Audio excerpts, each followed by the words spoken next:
Bem-vindo ao episódio 3.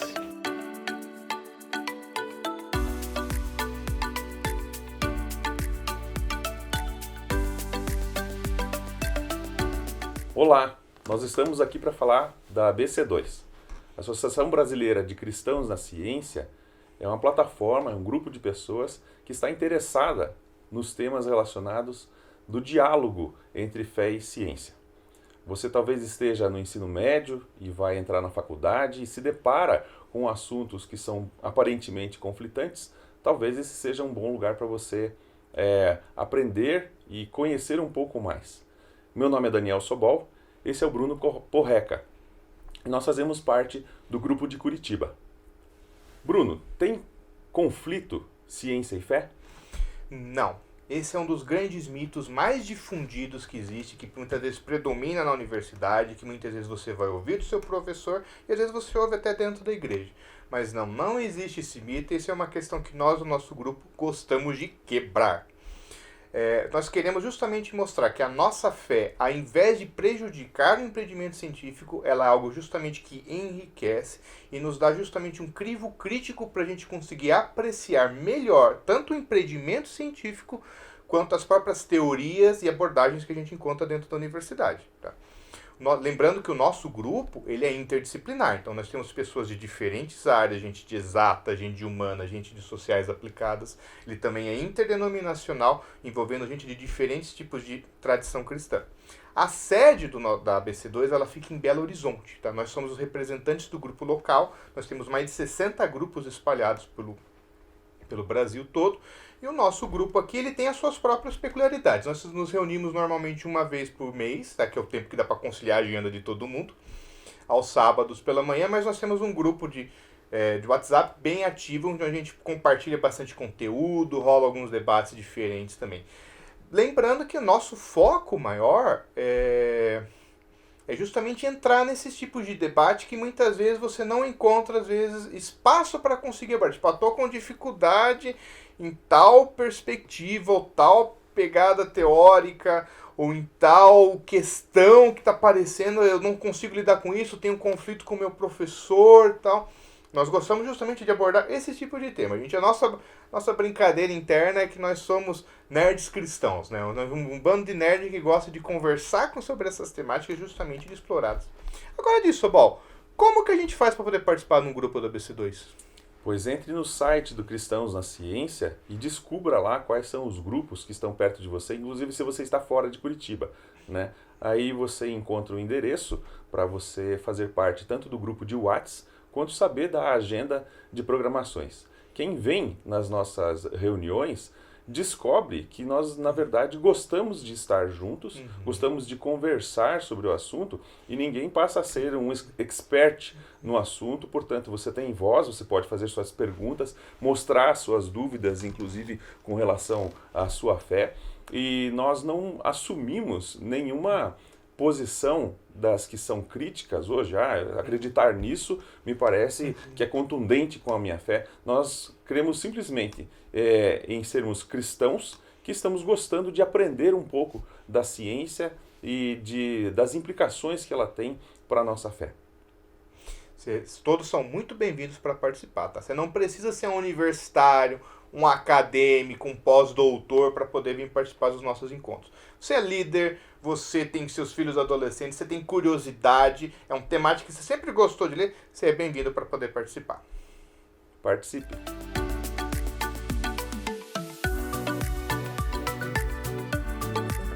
Fala pessoal, tudo bem? Eu sou a Júlia do time Rede. Hoje a gente está aqui com o Dayan, com o Maus e com o Nitz para conversar um pouco sobre os desafios que os cristãos passam na universidade em relação a todas as ideologias, as propostas e todas as ideias que muitas vezes entram em conflito com aquilo que a gente aprende ou já aprendeu dentro da igreja. E aí eu queria saber por onde a gente pode começar a pensar sobre isso, Dayan. Então, eu acredito que a primeira coisa é a gente manter a calma. A gente entrou na faculdade, tem que se acalmar, porque o cristianismo, com seus 2000 anos de história, ele tem todas as respostas que a gente precisa. Às vezes, 600 anos depois de Cristo, às vezes, o último artigo que a gente encontra aí na internet, mas o cristianismo ele possui respostas que a gente pode encontrar para satisfazer não só as nossas dúvidas existenciais que vão acontecer durante o curso, que vão acontecer durante o período que a gente tiver na faculdade, mas também respostas para a área que a gente realmente tem por vocação. Então, o direito, a engenharia, o design, enfim, Deus tem algo para falar sobre essas coisas. E isso que é legal, que a partir do momento que a gente sabe que existem respostas, existem lugares onde a gente pode encontrar essas respostas, a gente se tranquiliza e a gente não fica tão à mercê das pressões que aparecem por aí. Sim. E como que a gente pode, Nids, encontrar essas respostas, né? Como que a gente pode estudar? Onde que a gente acha esse poço de coisas boas? Então, a gente hoje tem uma gama muito grande de literaturas e estudos sobre isso, né? Inclusive, a gente trata muito sobre a questão da cosmovisão, como você entende a visão das pessoas que estão na sua faculdade, como elas entendem o mundo, como elas entendem a vida, e você está muito bem com a sua base de fé também, né? A questão da cosmovisão cristã aí, né? Teve até um questionamento de um grande reformador, e ele foi perguntado de que lado ele estaria, e aí ele responde: há só um governo, né? Esse governo é de Jesus Cristo. E ele estava nesses questionamentos de ideologias. Então ele traz, cara, só um governo, e é Cristo. E aí ele também traz que a única verdade é a Bíblia. Então eu creio que o cristão ele precisa buscar estudar mais profundamente a Bíblia também, né? Para entender o que Deus tem para falar ali, né? Porque a palavra de Deus é viva, né? É eficaz. Então buscar isso, né? Entender a cosmovisão. A gente tem vários autores aí, teólogos atuais que falam sobre isso, né? Buscar aprender, buscar saber o que falar, né? E também traduzir isso para o meio, né? Traduzir para o meio, com certeza. Aí a gente já entra na próxima pergunta, né? E como a gente pode falar sobre isso com os nossos colegas? Como que a gente pode não só defender a nossa fé, mas explicar de maneira entendível o que a gente acredita para as pessoas que são, às vezes, tão diferentes de nós no nosso meio universitário, Mouse? Eu acho que às vezes a gente tem uma pressão muito grande, tanto os nossos amigos na universidade quanto os nossos amigos na igreja, de se posicionar, né? A gente é cobrado por um posicionamento específico o tempo todo, mas o nosso posicionamento ele é sempre num relacionamento. É uma dica que eu acho legal, é você procurar construir laços de relacionamento que sejam sadios, que sejam profundos, onde você pode ter um espaço de escuta. Mais do que ter a pressa de falar e se posicionar, tenha a pressa de ouvir e escutar aquilo que o meio onde você está inserido está dizendo. Senão você não consegue construir ponte para mostrar nenhum tipo de posicionamento, né?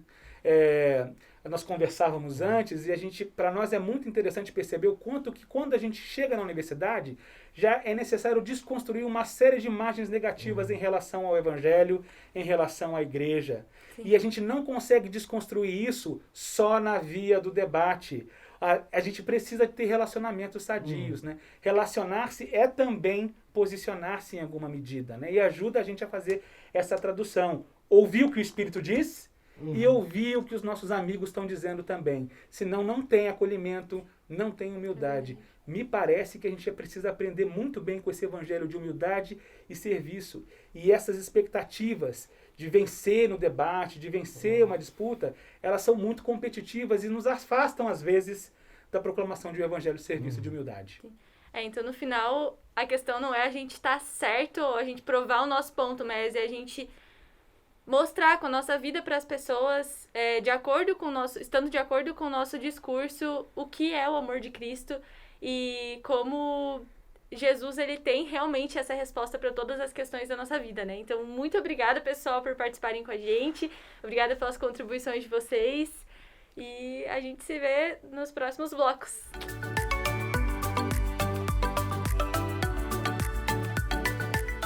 Oi, meu nome é Angélica. Eu sou casada há mais de 25 anos e muito feliz. Tenho 3 filhos maravilhosos que eu não planejei, que Deus deu porque Ele quis. Né? Meu marido era supostamente infértil e hoje eu sou professora da Universidade Federal do Paraná e trabalho com uma área que eu amo muito, que é a genética molecular humana.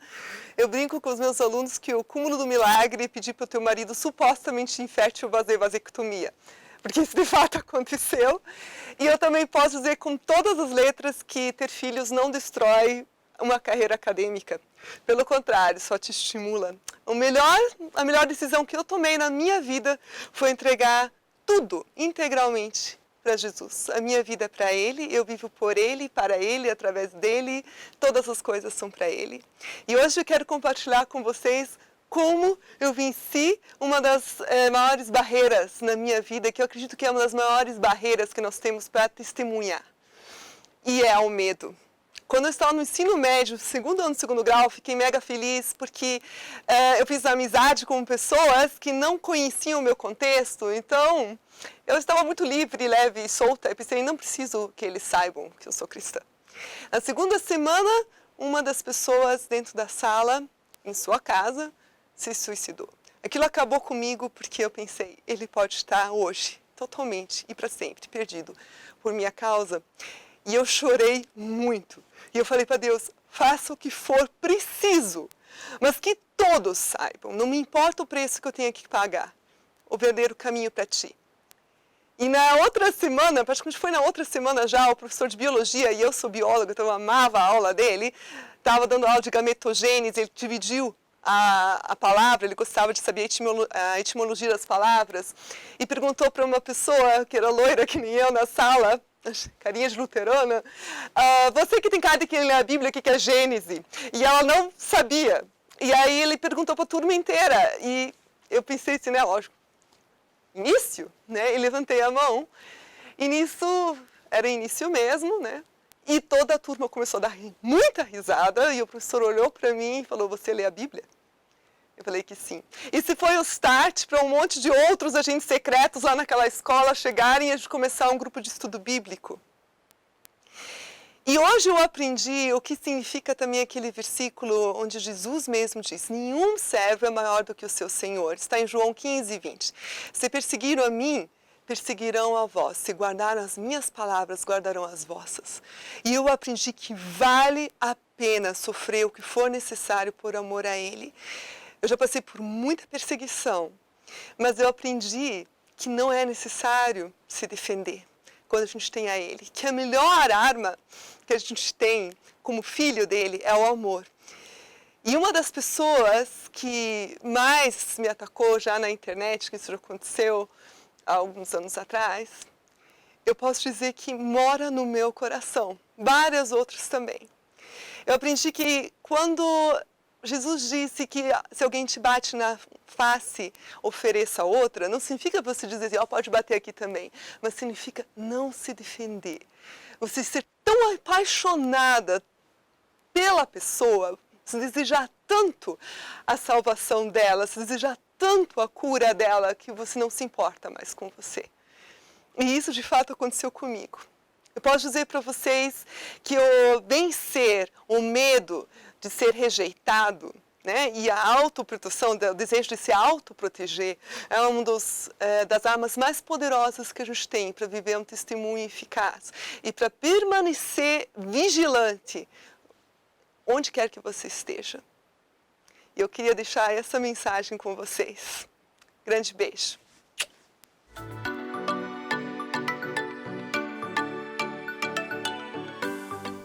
Oi galera, tudo bem com vocês? Aqui é a Ana Luísa de Faria, eu sou formada em dança pela Faculdade de Artes do Paraná, sou da Primeira Igreja Batista de Curitiba e hoje nós vamos ter um papo sobre o cristão, a universidade e sobre a arte. Oi galera, meu nome é Karina, eu sou formada em licenciatura em música pela Escola de Música e Belas Artes do Paraná e enquanto eu estava lá eu participava do grupo chamado Em Contrasto e eu sou da Primeira Igreja Batista de Curitiba. Mas para começar, vamos lá, afinal, o que é arte? Então, Karina, para a gente poder começar falando um pouquinho sobre arte, a gente pode assumir que a arte ela parte de técnicas, de fazeres, que eles se manifestam de alguma forma estética ou comunicativa. E essa manifestação, ela se dá por meio da percepção que as pessoas têm de si e do mundo ao seu redor. Mas dentro disso, eu tenho uma pergunta para você. Será que toda manifestação criativa é arte? Então, essa é uma pergunta um pouquinho complicada, né? Porque a arte, ela abrange muitas coisas, então é muito subjetivo, tem muitas coisas que entram. Então, para Para garantir, eu diria que sim, toda manifestação criativa, ou quase toda, é arte. Só que tem um porém. Nem toda manifestação artística é produzida por um artista. Então, a gente tem o seguinte, pessoas diversas podem ter expressões, podem se expressar e produzir arte, mesmo não sendo artistas, porque não vão levar isso como um ofício, como algo, alguma profissão, algo do tipo. Mas tendo isso em vista, como que a gente pode relacionar a arte, o fazer arte, com a cultura cristã e com o meio da universidade também? Eu acho que a gente pode partir disso pensando no próprio princípio das coisas, no próprio ato da criação, onde o nosso Deus, ele se mostra e se revela um Deus criador e que, portanto, nós como criaturas e criação dele, nós também temos esse dom de criar. Nós criamos hábitos, rotinas, formas de nos comunicar, formas de nos expressar, de manifestar a nossa percepção do mundo. E trazendo agora a questão do fruto proibido, de quando o pecado entrou no mundo, nós vemos aí que esse ato criador das pessoas e dos seres humanos, eles poderiam seguir em duas direções, que era tanto o pecado ou a santidade. E isso nos traz agora uma reflexão sobre nós como cristãos dentro de uma universidade de arte, né? Que como cristãos nós devemos nos posicionar ali. Trazendo essa questão de que existe o caminho da santidade e de que existe um caminho de pecado, nós precisamos entender que dentro da universidade de arte, onde se prega uma liberdade de criação, nós temos que entender quais são os limites de santidade, né? Os limites impostos ou colocados para que nós tenhamos uma vida santa. Então, como cristãos, entramos nesse lugar de que a nossa arte ela vai manifestar essa nossa percepção do mundo e essa percepção de nós mesmos. E dentro desse lugar nós precisamos ser luz, nós precisamos fazer arte ou desenvolver uma arte que realmente revele a pessoa e o caráter de Cristo, né? Mas entrando nisso, Karina, como que a gente lida com essa questão dualista que muitas das vezes nós vemos hoje dentro do contexto cristão e das universidades? Então, tendo em vista que a arte é um reflexo de quem nós somos, de todas as experiências e nossas crenças, tudo que a gente já viveu e ainda vai viver, não tem como a gente ter uma separação entre a minha vida secular, vou ter, por exemplo, a minha vida na faculdade e eu vou ter a minha vida religiosa. Então, a gente tem que ter noção de integridade mesmo, de ser um só, em diferentes lugares, mas manifestando, né, a glória de Deus, manifestando aquilo que Deus nos propõe em diferentes ambientes. E a nossa arte ela vai ser um reflexo de quem nós somos. Exatamente. Ou seja, se nós somos cheios de Cristo, a nossa arte vai se posicionar dessa forma. E se nós somos vazios disso, ela também se posicionará dessa forma, né? E é interessante que nem sempre, por exemplo, a produção de um artista cristão vai gritar, assim, 100% Jesus, digamos. Então, a gente vê, por exemplo, letras de música que são muito poéticas, né? Que são muito bonitas mas elas não são escancaradas, assim, não dizem, por exemplo, o nome de Jesus, não dizem algo assim, mas quando você tem uma base cristã, você tem um repertório, né, de uma vida com Cristo, você consegue se relacionar com essa música e compreender ela muito mais a fundo, por exemplo, do que alguém que não tem essa vivência, que vai achar a música muito bonita, mas não vai ter essa compreensão. E também a gente pode ver que existe uma diferença, né, Karina, em como as linguagens da arte elas são tratadas dentro do contexto cristão, dentro do contexto da igreja, né? Algumas artes elas são um pouco mais desenvolvidas, outras menos, né? Como que você acha que isso acontece? Então, é muito claro a gente ver que existem diferentes pesos, né, na igreja. Então, por exemplo, a música é algo que é muito incentivado, que foi evoluindo desde a reforma, então ela sempre esteve presente ali. Inclusive, eu comecei na música aqui na igreja, então foi aqui que eu descobri o meu propósito, o meu chamado de Deus para essa expressão artística, né, para essa linguagem artística. Mas isso a gente vê que não acontece tanto com outras linguagens, então é muito mais difícil a gente ver teatro, dança e até mesmo artes visuais atreladas a cultos e Ou com uma mesma importância, né? Isso. Dentro de uns estudos que eu estava fazendo dentro da área da dança, que é a minha linguagem, a gente vê que ali na Idade das Trevas houve um embaçamento de sentido e de entendimento da palavra carne e da palavra corpo. E o corpo é tido como algo bom na Bíblia, enquanto que carne não, porque é a natureza caída do homem.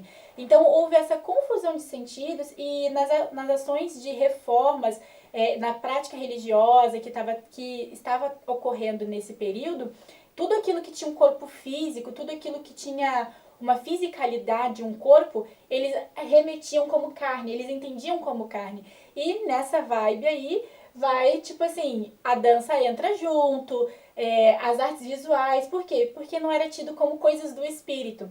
Então, hoje, por exemplo, a gente vê o Ministério de Louvor, né? E muitas das vezes ele não está associado ao Ministério de Arte, né? E por quê? A gente vê esse fator histórico, né? Que tá aí e que são coisas que nós precisamos trazer para estudar e para colocar sobre a mesa também, né? Então, tendo isso em vista, a gente pode chegar à conclusão de que é importante sim, é muito benéfico que a igreja apoie, incentive diferentes expressões artísticas, né? Então, até mesmo porque na Bíblia a gente vê diferentes linguagens artísticas, diferentes expressões artísticas. Então, nós temos poesia, nós temos cânticos, nós temos esculturas lá na Arca da Aliança, nós temos muitas coisas. E uma coisa que é interessante é que sempre que tem um mover de Deus, quase que sempre, se não sempre, a música e os cânticos estão atrelados a isso, sabe? E muitas das vezes, quando tem música, quando tem alguma coisa, alguma celebração, as pessoas dançam também, né? Então a gente tem muitos e muitos registros disso. E é legal nós, enquanto artistas, dentro do contexto cristão, dentro do contexto igreja, a gente está ciente de que a gente precisa respeitar e compreender os nossos contextos e sempre estar sensíveis ao que Deus está falando para nós para fazer e como proceder diante disso. Exatamente. Galera, eu acho que é isso. Por hoje ficamos por aqui. Espero que tenha sido bênção na vida de vocês. Tchau, tchau. Tchau.